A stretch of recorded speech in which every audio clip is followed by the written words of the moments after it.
So Telangana education డిపార్ట్మెంట్కి సంబంధించి మళ్ళీ 2026 ప్రవేశ పరీక్షలకు సంబంధించిన షెడ్యూల్ అయితే ఇవాళ విడుదల చేయడం జరిగింది. సో ఆ షెడ్యూల్ డే ఎగ్జామ్స్ కోసం అనేది ఈ వీడియోలో మనం తెలుసుకునేందుకు ప్రయత్నిద్దాం. సో మొదటగా చూసుకుంటే ఫిబ్రవరి 9 నుంచి ఈసెట్కు దరఖాస్తులు. పాలిటెక్నిక్, బీఎస్సీ గణితం వంటి కోర్సులు పూర్తి చేసిన వారికి బీటెక్ సెకండ్ ఇయర్లో ప్రవేశాలు కల్పించే పీజీ ఈసెట్ నోటిఫికేషన్ ఫిబ్రవరి 5న విడుదల కానుంది. 2026-2027 అకాడమిక్ ఇయర్ ప్రవేశాలకు అభ్యర్థుల నుంచి ఈ నెల 9 నుంచి ఆన్లైన్లో దరఖాస్తులు చేసుకోవాల్సి ఉంటుందని సెట్ కమిటీ సమావేశాన్ని మంగళవారం మాస్టర్ ట్యాంక్లో ఉన్నత విద్యామండలి కార్యాలయంలో నిర్వహించారు. ఈ సందర్భంగా ఈసెట్ షెడ్యూల్ ఖరారు చేసి విడుదల చేశారు. అభ్యర్థులు ఏప్రిల్ 18 వరకు దరఖాస్తు చేసుకోవచ్చని, ఎస్సీ ఎస్టీ వికలాంగుల అభ్యర్థులు 500, జనరల్ అభ్యర్థులు 900 ఫీజు చెల్లించాల్సి ఉంటుందని మే 5న ఈసెట్ ఎగ్జామ్ నిర్వహించనున్నారని చెప్తున్నారు. సో ఓవరాల్గా ఫిబ్రవరి 5న ఈసెట్, తెలంగాణ ఈసెట్ నోటిఫికేషన్ రాబోతుంది. సో ఎగ్జామ్ వచ్చేసి మే 5న జరగబోతున్నట్టు వీళ్ళు చెప్తున్నారు. సో మరొక వార్త చూసుకుంటే ఫిబ్రవరి 8న లాసెట్ నోటిఫికేషన్.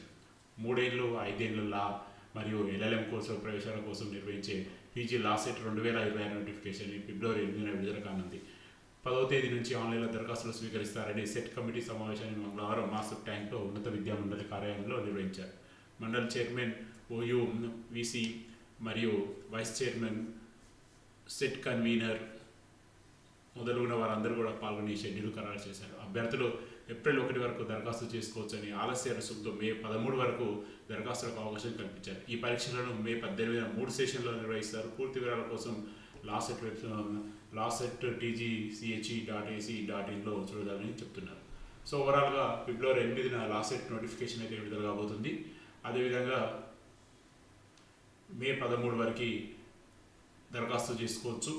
మే 18న ఎగ్జామ్ ఉండబోతుందని చెప్తున్నారు. సో మరొక వార్త చూసుకుంటే ఎంజేయూకి లా ఫార్మసీ కాలేజీలు. నల్గొండలోని మహాత్మా గాంధీ యూనివర్సిటీ లా మరియు ఫార్మసీ కాలేజీలను ప్రభుత్వం మంజూరు చేసింది. పాలనాపరమైన అనుమతులు మంజూరు చేస్తూ విద్యాశాఖ కార్యదర్శి మంగళవారం జీవో విడుదల చేశారు. 2026-27లో ఈ కాలేజీలు అందుబాటులోకి రానున్నాయి. లా కాలేజీలో 3 ఏళ్ళ ఎల్ఎల్బి 2 సెషన్లు 20 సీట్లు, ఎల్ఎల్ఎం కోర్సులో 20 సీట్లతో 1 సెషన్ తోటి అనుమతించారు. మొత్తం 60 సీట్లతోటి బీ ఫార్మసీ కోర్సు నిర్వహణకు అనుమతించారు. సో ఓవరాల్గా ఇటు ఈసెట్, అటు లా సెట్, అదేవిధంగా మహాత్మా గాంధీ యూనివర్సిటీకి లా కాలేజీని కూడా వాళ్ళు అనుమతి ఇవ్వడం జరిగింది. సో ఇది ఫ్రెండ్స్ ప్రస్తుతానికి ఉన్నటువంటి తెలంగాణలో ఉన్నటువంటి ఎడ్యుకేషన్ అప్డేట్స్.